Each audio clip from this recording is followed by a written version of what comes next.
Okay, presentation number 7 is entitled Where to Spend Your Time, and it has to do with the time management aspect of your network marketing business. So take a look at the graph below. It lays out where you should be spending your time. And basically in the beginning, 100% of your time should be spent on sponsoring, looking for your 5 key partners. And as time goes on and you start to begin to find these partners, your shift is going to have to focus from 100% of the time sponsoring to helping to develop your partners and build that depth. So we'll go into that a little further.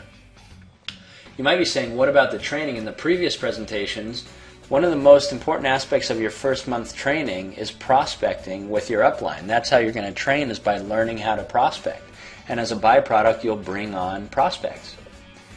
So it's important to get prospecting right away to build momentum out of the gate in your business.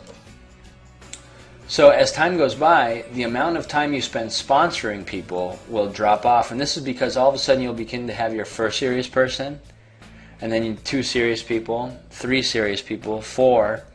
And when you have your 5 serious partners, you'll have to shift your focus from sponsoring to spending time building depth with your 5 key partners. So if you want to look at this in a linear fashion, in the beginning with no partners, you've got 100% of your time looking for partners.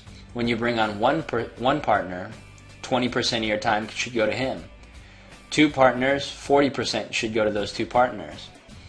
3 partners, 60%. 4 partners, 80%, and 20% recruiting and sponsoring. And in the end, once you have your 5 partners, you should be drastically reducing the amount of prospecting you're doing and do a lot more working with your 5 key partners individually.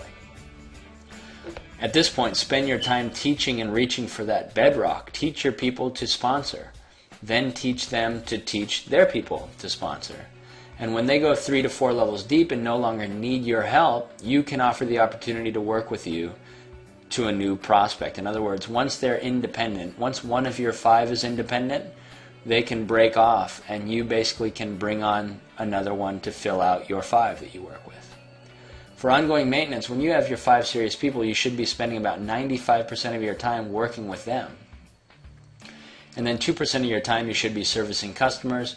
2% of your time you should do what's called planting seeds.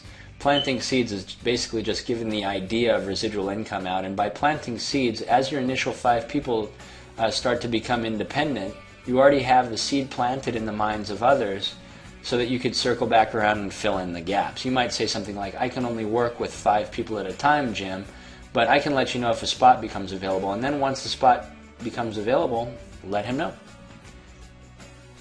So next, in presentation number 8, we're going to go over the sizzle sells the steak, which is how you get together to keep your team motivated. Thanks very much. See you then.